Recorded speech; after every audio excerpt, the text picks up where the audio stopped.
Welcome to the Milan Edit 2026. I'm in conversation with a marvelous personality, Ankon Mitra.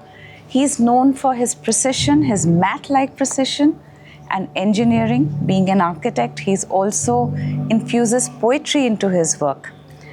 Ankon, it makes me super proud that as an Indian you're here and your work is loved. I just saw a couple of fellow architects coming and praising you and absolutely loving what you do. Thank you. So thank you. Thank you too. Thank you, Devika. Ankon, what really amazes me is that you've taken something as delicate as paper and then you fold it, you use origami as a way of structuring your work, and you make paper look so well structured and defined. How did you get into something like this? So we are made of folds. We are made of folds. The DNA is folded. Correct. We work with folds. Brains are folded. Digestive system is folded. You sleep and wake with folds. So it's all around us. The rivers and mountains are folds. It serves a lot of forces in nature for fold to be deployed to make weak material strong, to build changes, to build flexible systems, and most importantly to structure things or give shape to things. Even a simple room has 12 folds. Yes? Yeah. Wow. So that's where when that kind of serendipity happened, I wanted to invest my life investigating folds, and there was nothing easier or more accessible than origami, which is a old ancient Japanese technique. And you need nothing, you just need a piece of paper and you need some basic geometry understanding to start dividing the plane of the paper. And with just one fold of the sheet no longer needs to sit on the ground, it can stand. This paper stands. And if you add more folds, it becomes even stronger, it can take weight. So that aspect of something as delicate as a 90 GSM thickness sheet of paper getting so much strength from folds, that completely kind of changed my whole perspective about this whole thing of origami being a children's craft or something that you are taught in school and then you forget about it. And as an architect, I wanted to dive very deep into the research. And when did this eureka moment happen for you? This happened in a walk in the Kew Gardens because I was very invested in becoming a landscape architect. And so I used to take a lot of, and I was not studying in landscape architecture in the UK, I was studying parametric architecture. But I knew that I was going to work in landscape. I love being in a garden, shaping a garden, understanding trees, the soil. And I discovered that there are leaves in winter, cold climate countries where the leaf basically unfurls full-sized. In our hot climates, the leaf is always growing. You see a tiny leaf and over time you see that it has grown. And I understood that because there's a lot of ambient heat. So the trees don't need to optimize on energy. Whereas here, in cold climates, the leaf is fully formed at the get-go with folds at where the veins are. Which just brings me to one point, that you're a highly observant human being. I think that's, as a person who's being asked to design things for, I think observation is key, right? So this is such a marvelous fact that you studied parametric architecture. You wanted to get into landscape. The plants kind of inspired you and nature inspired you to look at folds. Yeah. Lovely, lovely. Yeah, very strange way of life. holding the ear like that. No, but this whole process is needed, I think, for some work I like think- what you do. I think. It's not run of the mill. I think nobody can just get up one day and say, okay, I'm going to do this, I'm going to make something. It takes years of introspection. It takes years of figuring out. Very true. So Very true. this process has taken you, how long did it actually take you to make your first installation from the time you decided that this is what I want to get into? The practice is almost 20 years old now. And the first initial 4-5 years was very driven by research. And I was burning both ends of the candle. I was also working as like a mainstream architect. And that was kind of funding all the research and all the stuff that I was doing in Origami. I decided to dive in and start doing a bit of work around real design problems, architecture around 2013-14, where I had started around 2008 with the research. I was teaching for a bit. I went to NID, and there the students gave me a lot of information or knowledge about the materials they were working with. Because I was taking the mathematics and the geometry to them with the paper technique, and I would come back enlightened about how I can fold wood veneer, for instance, or textile, or steel, or aluminium. And you worked across all these materials. And now, of course, we are working, we have done projects in glass, in materials which are naturally not sheet materials. You would not kind of directly fold them. So I call them indirect folding processes, where you do it by a liquid state on a mold. So the glass gets pleated through an act of liquefying it, like slumping it onto like a stainless steel mold. But the thing I've realized with even like slip casting in concrete or slip casting in ceramics or with glass is that you can get it way thinner. We've done porcelain, which is 1.5 mm thick. Wow. It allows light to transmit. And with the folds, it's incredibly strong.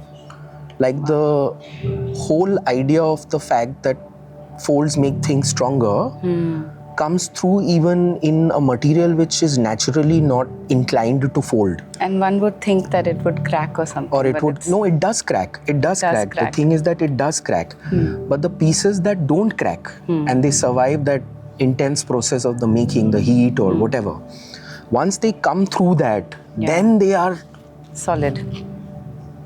And they've gained that, and they're like thin. So that whole, at the moment when I had that revelation that, you know, that this is something amazing.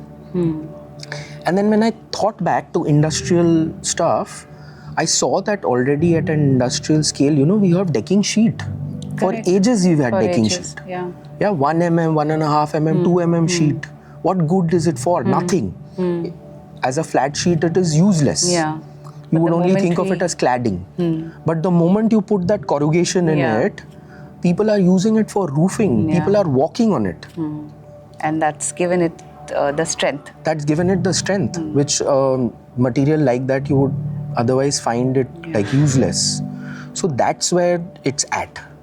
And the other wonderful thing is the flexibility that you can gain, that you can make systems which can become compact, which can be modular, which you can pack away or flat pack and then take to somewhere and then deploy. So they become very large, very small. And then again I thought back and I realized that what is a good example of an ancient, two examples like that. One is the little fan that women used to have. I have many. And the second is the umbrella. The umbrella is a folding system. You pack it this small and you carry it in your backpack. Then you have intense sun or rain, you take it out, it becomes this massive thing. So this knowledge has existed for millennia.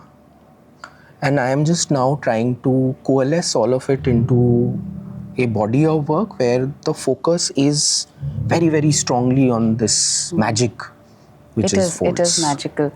So Is there one particular material that you're still struggling with? Or would you like to work with a particular material which is on your list? So what I would say is that every couple of years, we are trying to always investigate a new material which we have not worked with before. So in the 20-year practice, we are at some good 60-70 materials. Oh, wow. In terms of looking at the material and having a dialogue with the material, say that, hey, I want you to fold. And sometimes the material is like, I'm not. Yeah, sorry, I mean, shouldn't say such things on camera.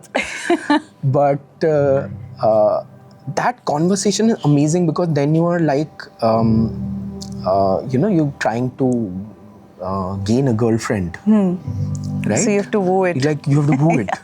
Yeah, you have to convince. Yeah. And then there's a certain way, it's like a dance. And eventually when it happens... So your studio must be a lot of fun. Yeah, it is a lot of fun. And you have an archive of materials. You said how many? What number? Around 70 now, 71 I think. We are at 71 or 74. God. Wow. So it's good. And within materials also, a lot of new materials are coming which we become very fascinated with. Now there are a lot of vegan leathers, for instance. Mushroom leather and tomato leather. And every time we are like, will this crack? Can we fold it? One of the recent projects with the KNMA has been chatai folding. So chatai has been like very strong childhood memories. Yeah, for all of us. And you realize that it already folds in one direction. Yeah. Which is across. And along the It's stick, like a warp and it doesn't. And break, it'll break. But we realized that if you, and again the aha moment there was that the grass is very flexible when it grows, and it always grows. In Bengal it is called Madur Kathi. And Madur grows, basically the Kathi grows very close to water bodies. So it's inherently very flexible when it is growing close to the water. And then they dry it. So it becomes stiff. So we took the chatai and we put it in water for 72 hours. And then you played with it. And then you can fold it. Wow. In the wet state you fold it. So it's called wet state folding. You can fold it. You fold it, pack it, flat pack it, and leave it in the shape. And then that's the shape that it's gained. And when it dries, the shape is permanent. Wow. You're a scientist too. I think I'm more invested in the research than the art part of it is a happy accident. Wow. And that brings me to your installation today. I think I would like you to explain the whole concept of the handi and this being a brand that represents kitchens. Yes. How did this come about? What was your thought behind this? So when they approached saying that, the last time we had Francis Kere do the similar pavilion for them, and he built it out of wood, which he is known for, and he goes back to his African roots of his memories of his kitchen.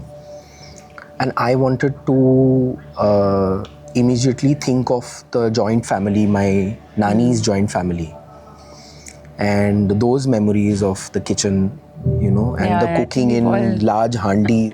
We've all grown up like that. Clay pots, as well as the panch dhatu, the 5 metal, handis, which evenly distribute the heat, and you get that.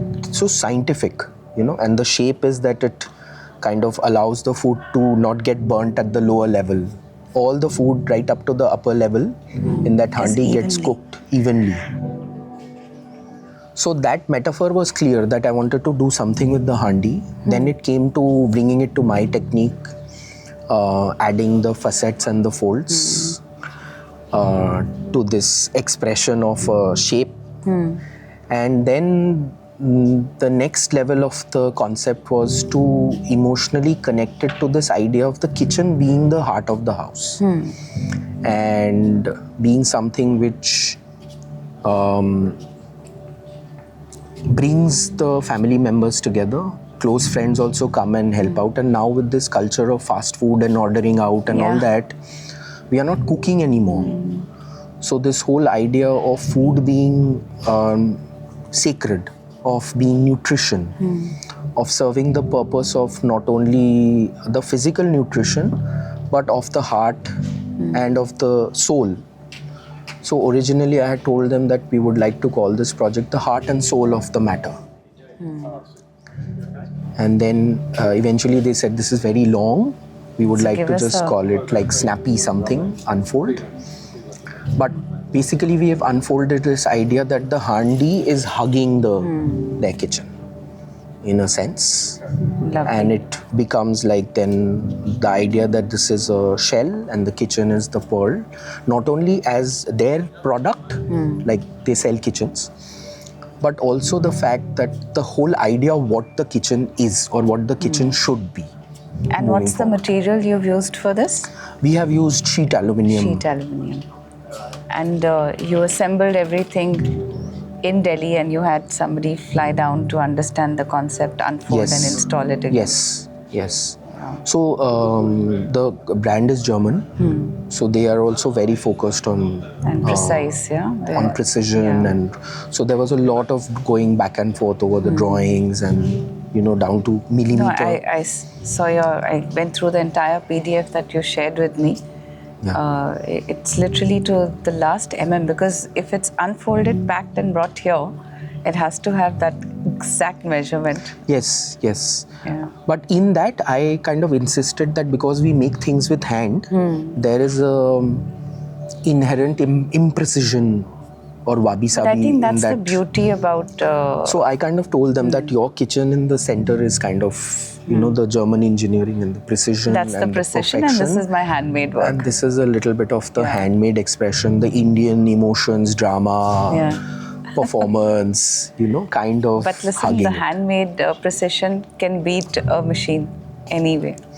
I love the fact that somewhere you can see a little bit of a shadow gap, and I told them that there's where the hand has folded the sheet, because we've started slowly releasing little background videos. Okay. You'll see that the metal is being beaten with a wooden mallet to kind of get it. The metal sheets were shaped by hand with a little bit of support of a wooden block. So all the processes, and then pulling the metal to just align the screw holes, die cutting the sheets. But I think this sounds so fascinating. For us, it's now kind of, we are doing it all the time. But this whole process of it being very low tech is something that I treasure. And that brings me to this question on AI. Where would you ever, or do you use those tools, or they're out of your... No, absolutely. You use those tools, but you still make by hand. Because in the end, the physical product has to be made physically. So that is sacrosanct. That is Other things can happen. Yeah. I mean, we are also open to the idea that there could be things which are tooled or machined. But we like to think that most of that whole process of the making should be done by hand. Even if there are drawings or technical things which the machine or the computer is aiding, that becomes like a basis or a grid on which you are kind of working. But in the end, you make it by hand, and that hand imprecision, wabi-sabi, all of it is very much part of the expression. Of the process. So I think now let's go and see your installation. Come.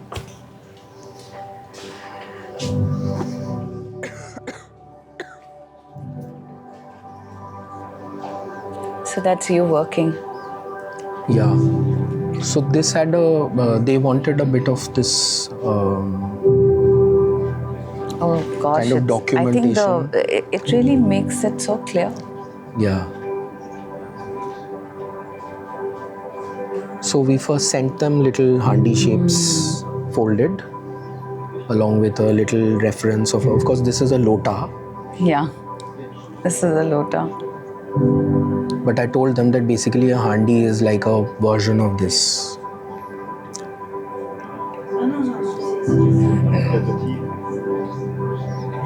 And these were the section drawings, the individual profiles. And the owner of the company, I taught him origami for half an hour. And he folded must have one. Loved it. He quite enjoyed it. So this is your concept.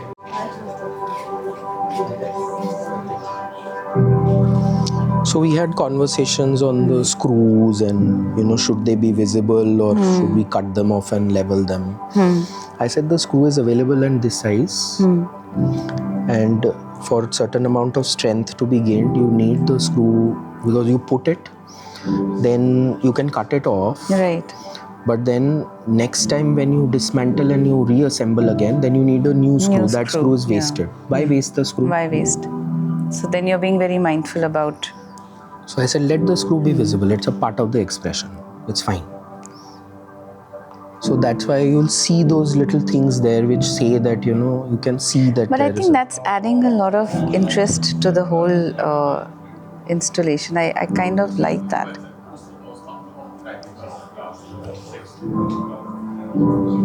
So, where somebody may have pushed a screw a little bit deeper, there's a little dent.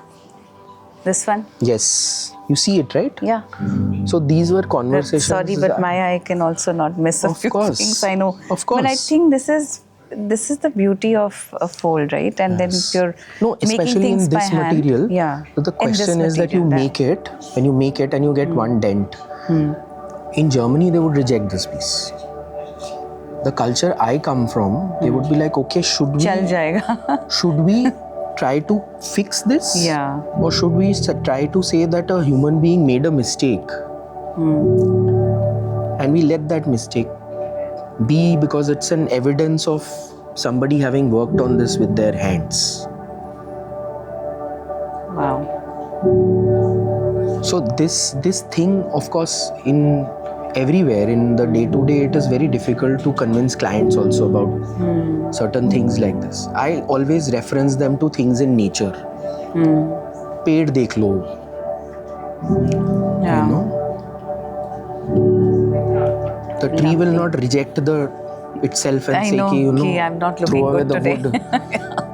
wood. So why would we, when there are the flaws make us, I think, Who we are. The flaws make us that the what is beautiful. I think the flaws are part of the beauty. Without the flaws, it is just, very plastic and unreal and fake. How many people do you have working with you? You've taught this craft to? The full studio team is about 55 of us. Because we also have the mainstream architecture design team. I have 2 partners. The origami team is about 30 of us. Wow. Lovely. What a pleasure to see this in person.